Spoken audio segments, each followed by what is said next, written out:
Tahun baru ya, kan banyak banget hal-hal yang baru. Setiap orang tuh punya selalu diidentikan dengan sesuatu yang baru, pekerjaan baru, gaya hidup baru, pemikiran baru dan lain sebagainya gitu ya.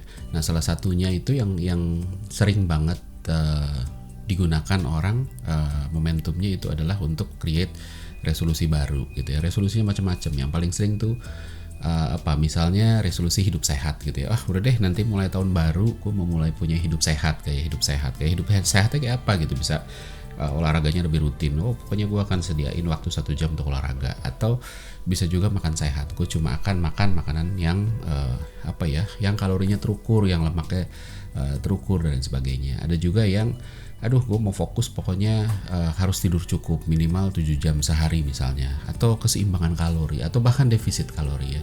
Ada juga yang resolusi tahun barunya tuh bentuknya self improvement dalam hal pengetahuan ya. Jadi mau belajar hal baru gitu kan, belajar bahasa asing, belajar mulai tahun baru mau belajar coding gitu ya, atau mau belajar masak, atau mau belajar apapun itu gitu ya.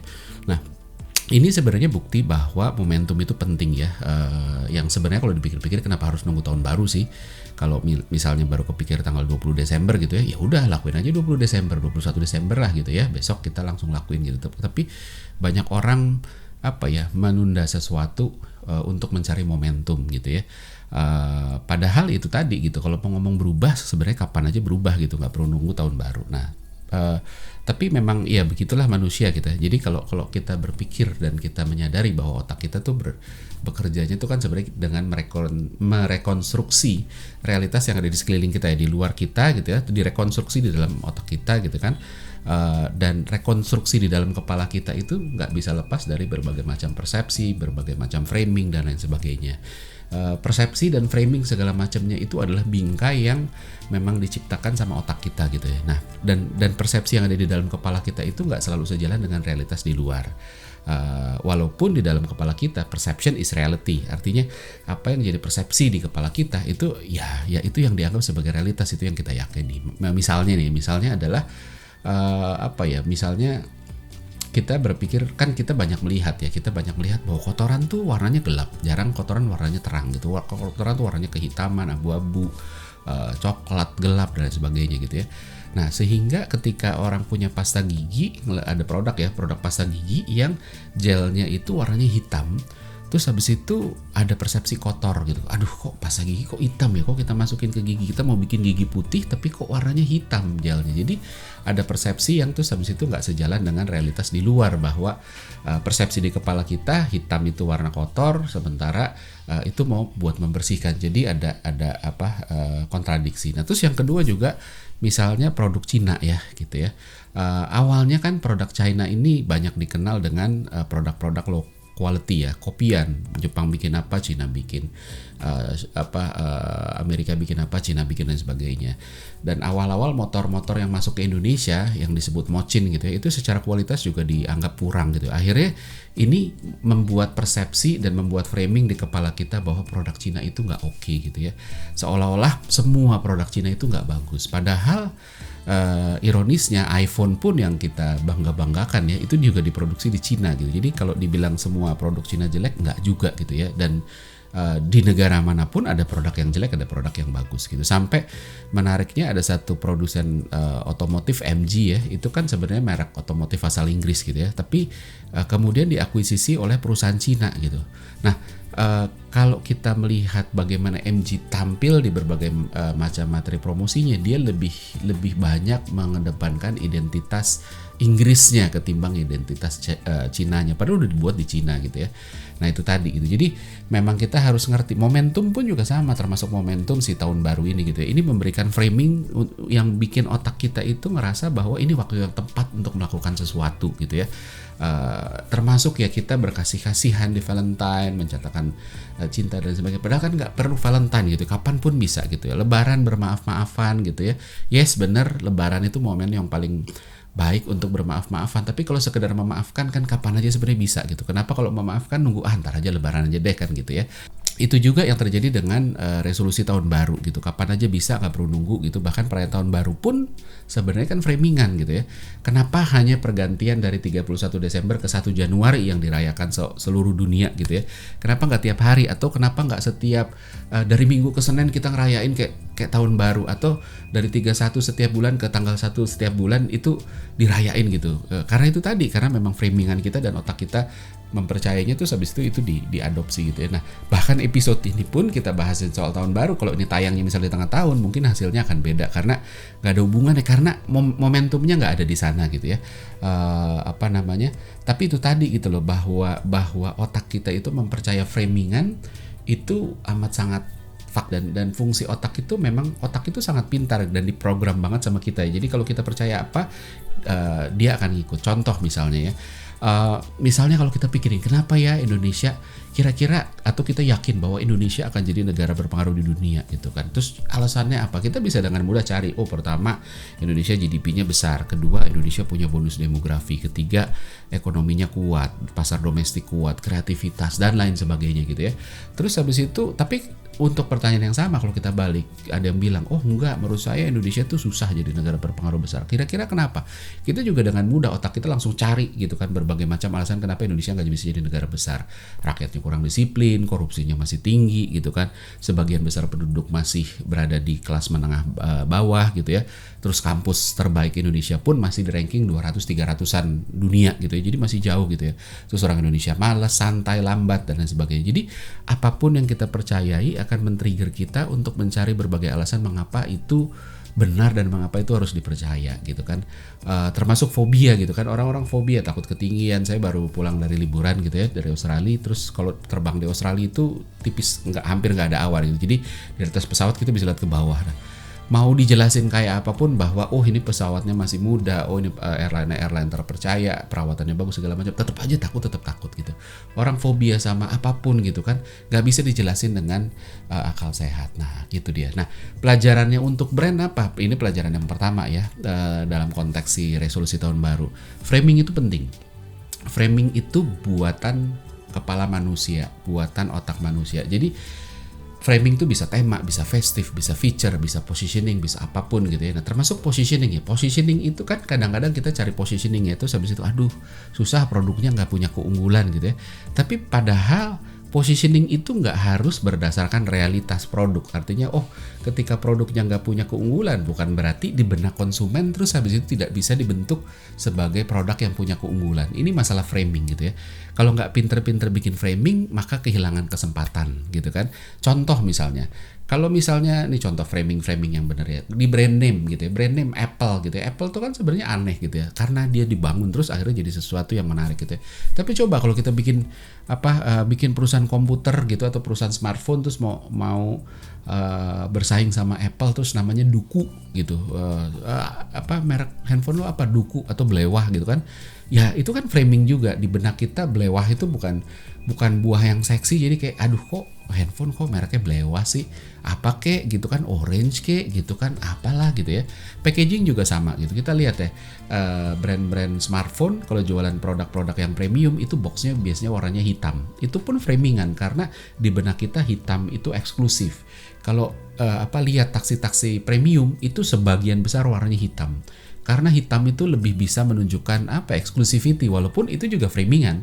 Tapi ketika framingan udah terjadi dan terus konsisten, akhirnya terus diadopsi orang. Iklan juga sama gitu kan. Balik lagi tadi, ada sentimen di kepala kita bahwa kalau produk Cina tuh nggak bagus gitu, walaupun nggak gitu ya. Ada juga yang bagus gitu ya. Tapi akhirnya lihat deh, banyak smartphone Cina gitu ya, yang iklannya itu pakai bule gitu, supaya seolah-olah buat orang-orang yang nggak tahu bahwa ini HP Cina, itu image-nya bahwa ini merek Eropa, merek Barat gitu dan lain sebagainya, yang persepsi di kepala kita tuh bagus gitu. Endorser juga sama, bahkan sabun dan sampo-sampo murah gitu ya, itu pun pakai bintang-bintang berkelas gitu ya. Jadi kita juga harus bisa nge-framing ketika kita pakai brand ambassador, pakai endorser gitu ya. Apakah endorsernya ini asal tenar aja gitu ya? Dia tenar gitu ya, atau dia memang punya personality khusus gitu ya. Nah, itu berbeda banget. Campaign juga sama gitu ya. Campaign festive itu juga memberikan satu rasa gitu ya. Atau misalnya contoh yang bagus tuh ada si Bango bikin festival jajanan Bango gitu kan. Ini kan akhirnya terus orang merasa jadi punya alasan kenapa sekarang waktunya untuk jajan karena ada festival jajanan Bango. Atau yang sejenis tuh di daerah Kelapa Gading punya Sumarekon itu setahun sekali ada JF3 Jakarta Food and Fashion Festival. Itu pesta makanan, ada fashion show segala macam gitu. Itu juga framingan gitu. Positioning pun juga sama di tengah berbagai macam keraguan terhadap kualitas merek Cina gitu ya. Xiaomi keluar dengan dan dia clear punya positioning yang clear bahwa Xiaomi ini adalah produk atau brand yang kualitas kelas 1 gitu ya.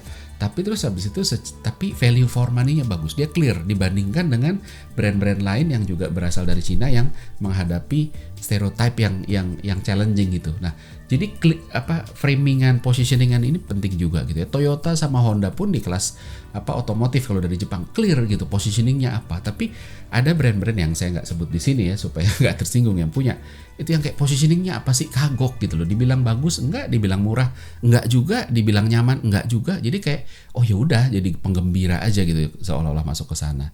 Nah, itu berbahaya banget. Akhirnya kalau dihubungin sama episode lalu saya ngomongin soal brand karisma gitu ya. Brand karismanya nggak keluar karena positioningnya nggak clear gitu.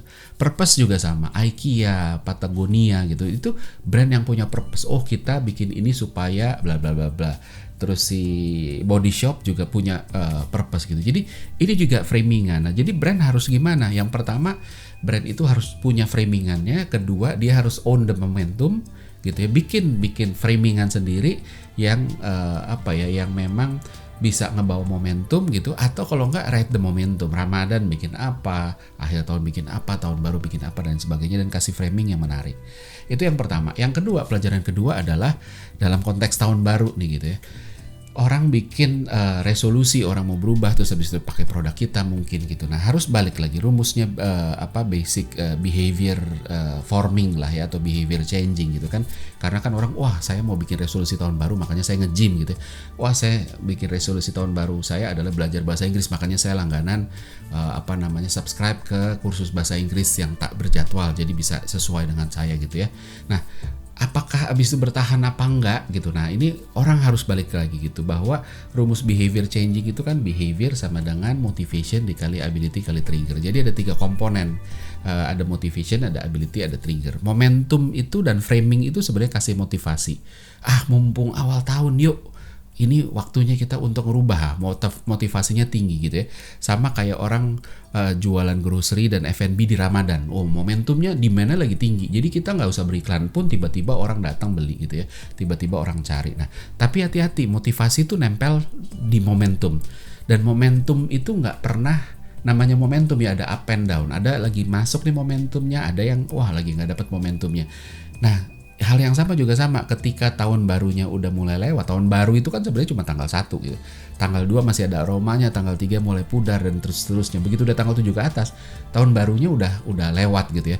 Nah, seringkali juga begitu, kita bikin komitmen di awal tahun ya. Bikin komitmennya sebenarnya sebelum ganti tahun gitu ya, tapi untuk dijalankan di awal tahun tanggal 1, ini nge-gym pertama, ini kursus bahasa Inggris pertama dan lain sebagainya gitu ya. Tapi terus setelah tanggal 7 gitu kan, momentumnya mulai hilang. Sehingga karena motivation itu nempel di momentum, motivationnya pun juga mulai hilang. Dan ini yang namanya sering disebut motivation wave gitu ya. Dan ketika motivasinya turun, makanya ability-nya turun. Kan tadi motivation, ability, trigger. Nah, ability-nya pun juga turun. Misalnya resolusinya nge-gym setengah jam dari rumah, itu kan effort gitu ya. Perjalanan butuh effort, bangun pagi, rebutan alat, kalau kesiangan angkat beban, kardio, itu kan capek gitu ya, ngapain sih nyusahin diri sendiri gitu. Nah, itu ability, apakah kita mampu. Makin berat bebannya, makin ability-nya makin rendah. Ketika motivasinya lagi tinggi-tingginya, berapapun hayo. Kayak orang baru jadian, pacarannya jauh gitu ya, beda 2 provinsi, ngapel hayo aja gitu kan. Tapi begitu udah jadian gitu ya, waktu PDKT semangat gitu, karena motivasi lagi tinggi. Ability rendah pun gak ada masalah, yuk apapun, hujan badai ku lewati gitu ya. Tapi begitu udah lewat, ya udah mulai turun.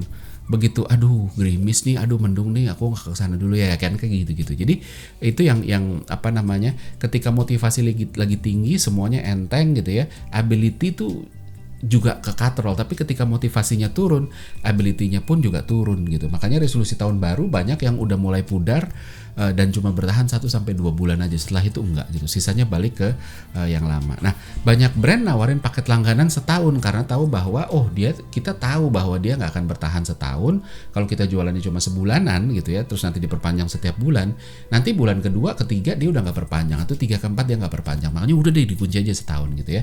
Nah, itu ya sah-sah aja gitu ya. Tapi yang harus dijagain adalah walaupun ketika misalnya kita ngomongin konteksnya gym, ketika orang kita jualan langganan gym selama 1 tahun, walaupun kita tahu paling dia bertahan 3 bulan gitu ya, udah jualannya setahun kan kita dapat duit. Nah, tetap aja sih duitnya kan kita dapat setahun ya karena dia udah langganan. Tapi yang harus tahu adalah bahwa ketika kita udah sadar bahwa orang akan turun gitu ya motivasinya, walaupun duitnya udah dapat setahun, tapi nanti kan kita juga butuh mikir gitu, setelah setahun ini gimana caranya jumlah pelanggan kita lebih banyak lagi. Nah, banyak yang bodo amat, banyak yang mikir yang penting udah dapat setahun, bodo amat. Maka dari itu consumer retentionnya harus dipikirin gitu kan. Walaupun udah dapat setahun, tapi gimana caranya dalam setahun ini utility-nya, penggunaan membership-nya itu dipakainya juga intens, sehingga pasti ada yang turun ya, tapi paling enggak lebih banyak yang kita pertahankan dibanding bodo amat, yang penting dia udah bayar gitu ya. Jadi nggak bisa begitu juga gitu kan. Dan kedua adalah kenapa setelah setahun walaupun kita udah dapat duitnya dan orang 3 bulan selesai gitu ya, udah nggak lanjut lagi, orang nggak akan perpanjang karena udah tahu bahwa begitu tahun depan resolusi tahun baru lagi tentang resolusi tahun baru nih, yuk langganan lagi, yuk langganan lu udah habis nih. Dia kan bilang aduh nggak deh, kemarin gue resolusinya ini gym, terus habis itu gue udah bayar setahun, ternyata gue cuma pakai 3 bulan, habis itu nggak pakai, akhirnya dia nggak balik. Dan buat brand akhirnya susah untuk cari ceruk-ceruk baru untuk bisa ngisi posisi ini gitu. Nah, caranya gimana supaya retentionnya terjaga? Yang pertama, komitmennya dibikin bertahap gitu. Jadi ketika dia nge-gym harus diprogram supaya komitmennya jangan ngangkat barbel misalnya yang langsung 100 kilo, jadi berat gitu, ability-nya gede, akhirnya dia mengkikis motivation. Jadi motivation sama ability itu linear, dia naik bareng turun bareng. Ketika yang satu berat, dia akan narik yang lainnya ke bawah juga gitu. Jadi komitmennya dibikin bertahap, pelan-pelan, terus naik lagi. Jangan targetin di minggu pertama datang ke gym setiap hari, nggak usah deh, bikin aja 3 hari sekali dulu. Nanti udah nyaman iniin lagi 2 hari sekali, udah nyaman baru setiap hari dan lain sebagainya gitu. Jadi itu tadi. Yang kedua adalah visualize the commitment dan the progress gitu ya. Kalau teman-teman yang pernah ikut MLM pasti disuruh bikinin dream book gitu ya, suruh bikinin nih, lo kamu ikut ini tuh mau dapet apa sih? Saya mau punya Ferrari, cari foto Ferrari ditempel dan lain sebagainya. Nah, ini juga sama gitu. Jadi komitmennya harus divisualisasikan dan di progresnya dilihatin dengan cara apa? Kita nge-gym misalnya mau ngapain sih? Mau dapetin badan bagus. Nah, bisa 2 cara ya. Satu adalah si konsumennya suruh, ayo lu mau bikin apa, yuk kita program, terus habis itu taruh nih dream lu kayak apa. Atau kedua, cukup nge-showcase aja secara tidak sengaja ketika di gym ada yang misalnya orang mau nge-gym supaya badannya bagus, banyak orang yang badannya bagus berseliweran, waduh gue pengen kayak gitu, sehingga termotivasinya terjaga. Terus ketiga, komitmen to public gitu ya. Jadi pancing mereka untuk lu bikin komitmen dong ke public gitu. Wah, gue mulai hari ini mau nge-gym 2 hari sekali, ingetin gue ya kalau gue ini ya. Nah, ketika itu di post di sosial media atau dikasih tahu ke beberapa teman, itu create pressure ke dia karena dia sudah bikin komitmen itu secara publik. Terus bikin support group juga, create sosial supaya orang-orang ketika turun ada temen yang ngingetin, ayo balik lagi yuk, rajin lagi yuk, dan lain sebagainya, berjuang sama-sama gitu ya. Sekaligus itu create FOMO, fear of missing out gitu ya. Dan terakhir itu sebenarnya appreciation gitu kan, ya ketika dia udah berhasil satu milestone kecil di celebrate gitu kan, jadi motivasi naik lagi terus gitu. Jadi itu hal-hal yang bisa ngebantu untuk retentionnya membaik. Nah, yang terakhir adalah, nah ini menarik lagi, jangan takut jual mahal gitu ya. Jadi balik lagi ke framing, mahal dan murah itu framingan gitu ya. Banyak yang bilang, aduh gue mau dapetin subscription sebulan tapi gue gak mau mahal, nanti dianggap jadi disadvantage gitu ya. Nah padahal, dan orang pindah ke yang lebih murah, padahal itu kan sebenarnya bisa dikemas berbeda gitu ya. Jadi banyak subscription gym, terus habis itu kursus bahasa Inggris atau kursus apapun yang harganya mahal gitu ya, itu justru laku keras di awal tahun ketika orang bikin resolusi tahun baru, karena ini di framing sebagai exit barrier. Kalau harganya murah, buat kita kayak ya udah deh, gue mau berhenti juga, ya udahlah gue cuma bayar murah kok, nggak rugi gitu ya, nggak ada exit barriernya. Ketika harganya mahal, justru ini meng-create apa ya, exit barrier yang bikin mereka wah gue nggak boleh berhenti gitu karena harganya udah mahal, gue bayarnya mahal gitu. Jadi apapun itu gitu, kita lihat orang komitmen olahraga tiba-tiba beli berbagai macam alat, beli suplemen, terus habis itu pakaian, aksesoris segala macam gitu. Tujuannya sebenarnya secara bawah sadar itu untuk create exit barrier. Oh gue udah beli macam-macam, masa gue berhenti sih. Yang kedua juga sebenarnya ibu-ibu yang mau belajar masak contohnya, kan banyak banget tuh ibu-ibu, aduh gue mau masak lebih sering lihat panci, waduh horny gitu, terus habis itu beli yuk, lihat apa ayo beli yuk gitu, beli buku resep segala macam. Walaupun pada akhirnya banyak yang cuma jadi hiasan di lemari gitu ya, tapi itu sebenarnya dilakukan untuk create exit barrier supaya gue harus jalan nih karena ini udah kemahalan. Jadi buat brand ketika mau nge-charge lebih tinggi it's okay gitu untuk jual mahal ya, selama value-nya juga menarik ya. Tetapi ketika kita framing ini sebagai exit barrier, maka ini justru jadi advantage ketimbang disadvantage.